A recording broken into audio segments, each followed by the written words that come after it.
और इस 3 साल में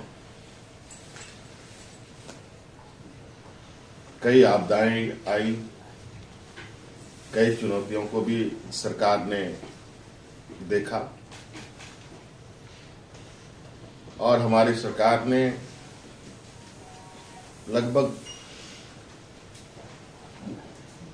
हर आपदा को पूरी मुस्तैदी के साथ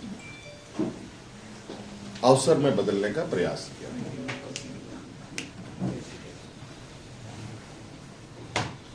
कोरोना जैसा वैश्विक महामारी,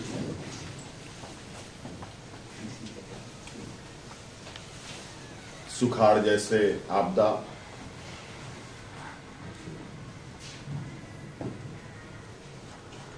और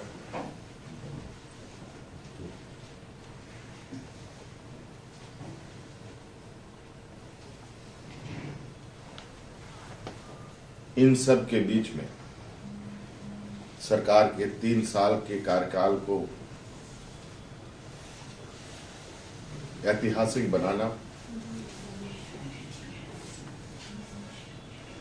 कई निर्णयों के साथ कहीं न कहीं सरकार ने विगत 20 साल में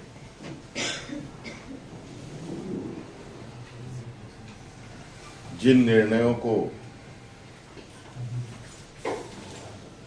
बरसों पहले हो जाना चाहिए था, कहा जाए तो सरकार राज अलग होने के बाद ही हो जाने चाहिए थे, उन निर्णयों को अमली जामा पहनाना और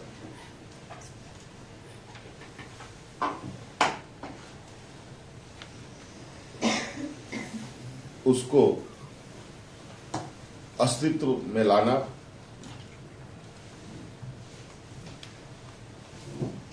और अस्तित्व में आने में 20 साल का समय लग गया।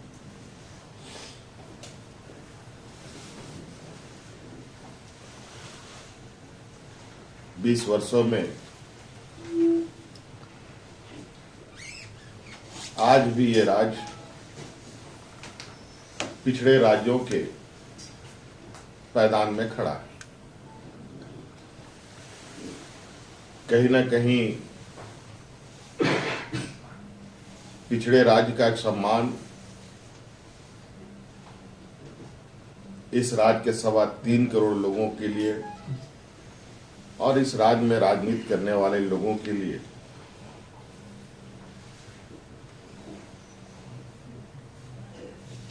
बहुत ही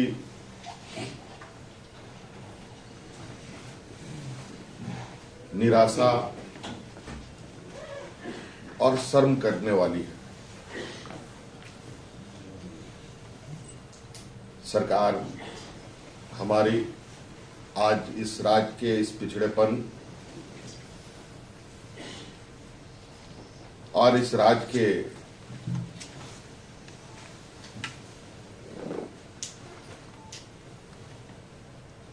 सवा 3 करोड़ लोगों की भावना के अनुरूप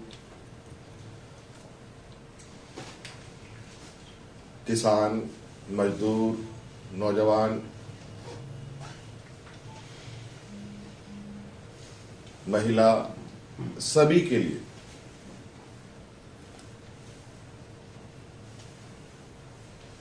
कई महत्वपूर्ण निर्णय, योजनाएं बनाई, उसको लागू किया। झारखंड प्रदेश में आदिवासी, दलित, पिछड़ा, अल्पसंख्यकों की बहुलता है और कमोवेश ये वर्ग आज से नहीं सदियों से शोषण के शिकार रहे हैं। इन वर्गों में शिक्षा का अभाव, आर्थिक समृद्धि का अभाव, बौद्धिक समृद्धि का अभाव, कई एक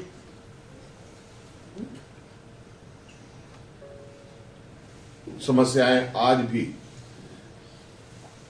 बड़े पैमाने पे विद्यमान है।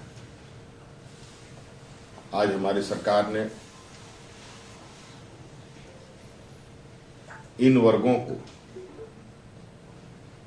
और इन वर्गों के साथ इस राज्य को अपने पैर पर खड़ा होने का संकल्प लिया है। इसके तहत जितनी भी योजनाएं हैं, मैं योजनाओं को गिनाना शुरू करूंगा तो बहुत लंबा वक्त लगेगा, मैं उस पर नहीं जाना चाहूंगा, वो आप लोग के समक्ष है।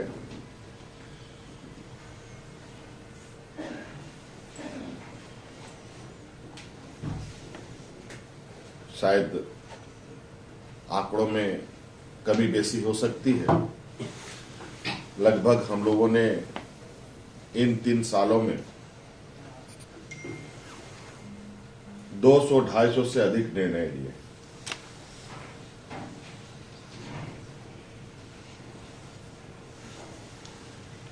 और आज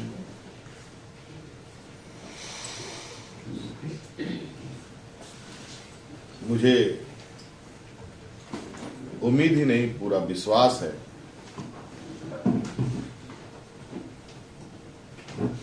कि इस राज्य को अब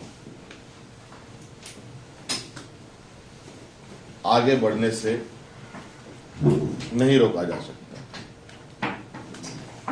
और सरकार की पूरी प्रयास है कि राज्य को विकासशील राज्यों के पायदान पे ले जाकर के खड़ा करना। इसके लिए हर प्रयास और हर क्षेत्र पर गहन चिंतन मंथन सरकार लगातार कर रही है और निर्णय भी काफी मजबूती के साथ ले रही है।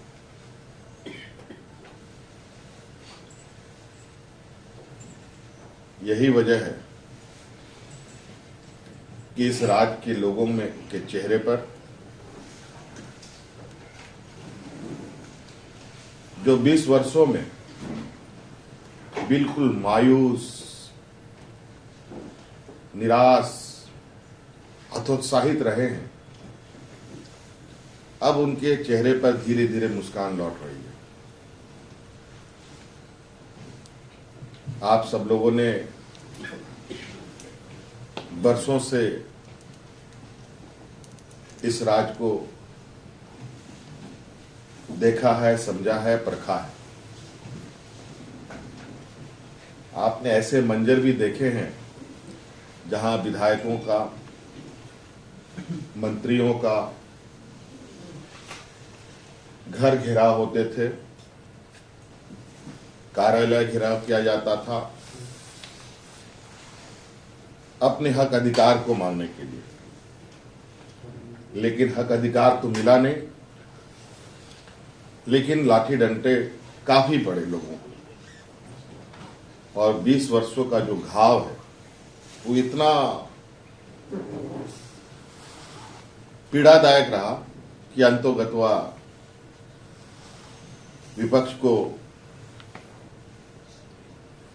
वास्तविक जगह पर राज्य की जनता ने पहुंचाया और राज्य की बागडोर हमारे हाथ में। और आज मंजर ये है कि आज विधायक, मंत्री के घर घेराव होते हैं, उनको मिठाई खिलाने के लिए,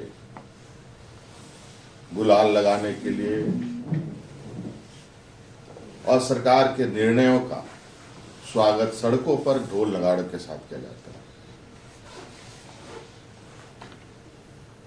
ये कहीं ना कहीं हमें इस राज्य के प्रति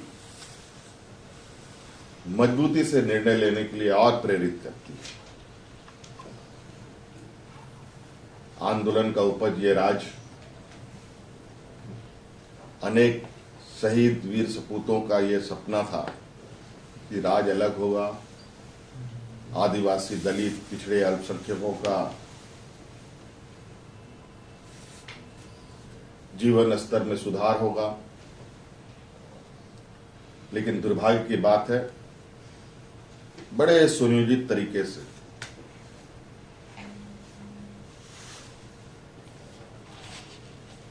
इन वर्गों को आज भी उसी हाल पे छोड़ने का, उसी हाल में रहने के लिए योजनाबद्ध तरीके से इन वर्गों को विवश किया जा रहा है। आज आप देखेंगे क्योंकि जो हमारे मुख्य विपक्षी लोग हैं वो देश के पैमाने पे भी काबिज हैं, देश के नीति निर्धारण कर रहे हैं। और आप जानते होंगे कि देश का सबसे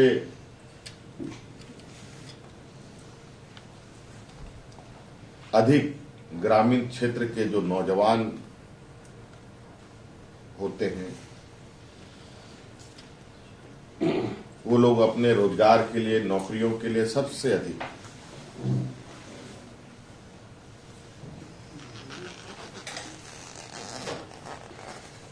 सैन्य बल में उनकी रिक्रूटमेंट होती है, रेलवे में लोग बड़े पैमाने में नौकरी करने जाते थे, बैंकों में बड़े पैमाने पे नौकरी करने जाते थे, रेल में रोजगार को लेके क्या स्थिति उत्पन्न हुई है वो आप लोग के सामने रहा, पूरे देश के सामने रहा। सैन्य बल में नियुक्ति की क्या स्थिति रही वो आपके सामने रहा। बैंकों में रोजगार को लेके क्या स्थिति बनी वो आपके सामने रहा। आज देश में बेरोजगारों का पहाड़ खड़ा हो चुका है और रोजगार लगभग बंद। और छोटे मोटे जो उद्योग थे, छोटे मझोले वाले, इन लोगों ने तो जो कोरोना में जो इनको मार पड़ी और नोटबंदी ने जो कमर तोड़ा, उससे अभी भी उभर नहीं पाए। आखिर ये वर्ग जाएगा तो ये बहुत बड़ा चिंता का विषय है।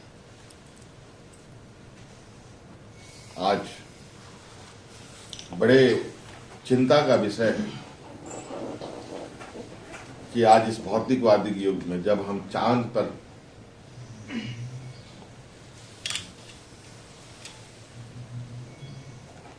बसने का सपना पालना हम लोगों ने शुरू कर दिया,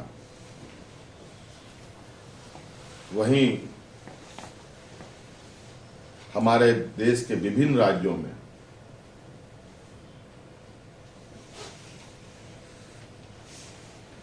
महिलाओं के ऊपर बहुत ही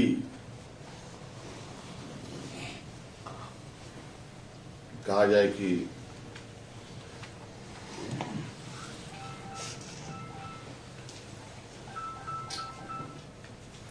इसको बयान नहीं किया जा सकता, इस तरीके के घटनाएं या उत्पीड़न शुरू हो चुके हैं।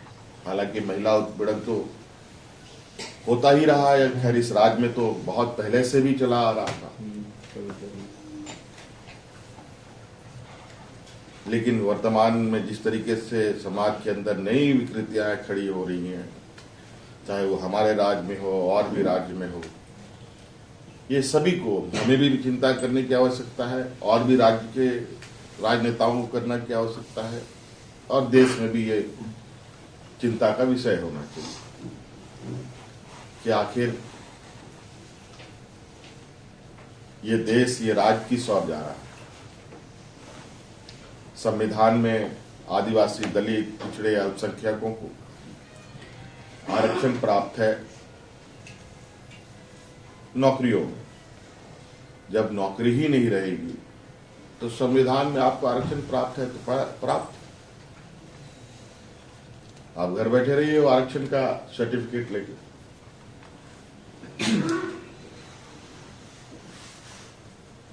इसीलिए हम लोगों ने वर्तमान परिस्थिति को ध्यान में रखकर जो आज ग्रामीण क्षेत्रों में, ग्रामीण नौजवानों में, पढ़े लिखे नौजवानों में जो डिस्ट्रेस है, जो तनाव है, उस तनाव को कम करने के कई रास्ते हम लोगों ने खोले, चाहे वो स्वरोजगार के माध्यम से हो, चाहे वो रोजगार नौकरी के माध्यम से हो,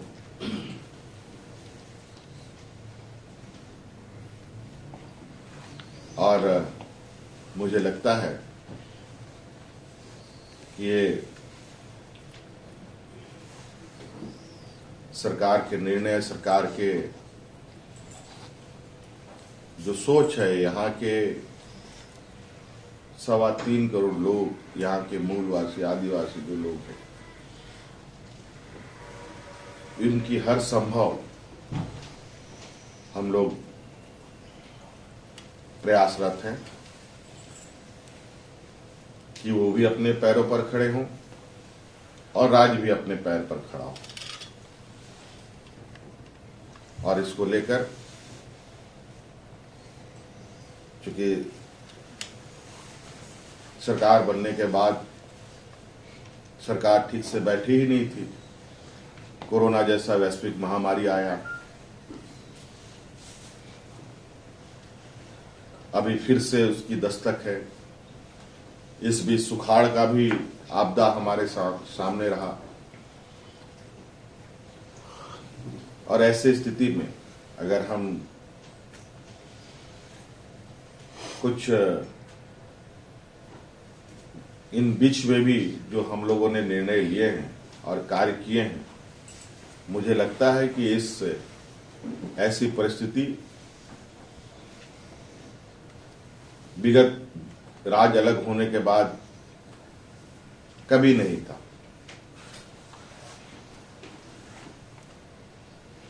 अभी तो कहा जाए कि साल भर का कार्यकाल का लेखा जोखा ही हमारा आपको दिखेगा। 2 साल तो हम लोग घरों में ताला बंद करके हमें रहना पड़ा। मजदूरों को जीवन और जीविका कैसे बचे रहे, इस पर हम लोगों ने काम किया। वो भी काफी सफलतापूर्वक हम लोगों ने काम किया। और कई चुनौतियां भी सामने आई, उन सब को, हर चुनौती को, हर आपदा को अवसर में बदलने का हम लोगों ने प्रयास किया, जिसमें हम लोग सफल भी हुए। और इसी आशा उम्मीद के साथ आगे भी ये सरकार काम करेगी, क्योंकि सरकार बिल्कुल दृढ़ संकल्प के साथ जो कमिटमेंट हमारा इस राज्य के प्रति रहा है, उस कमिटमेंट को, हर कमिटमेंट को पूरा करने में हम लोग निरंतर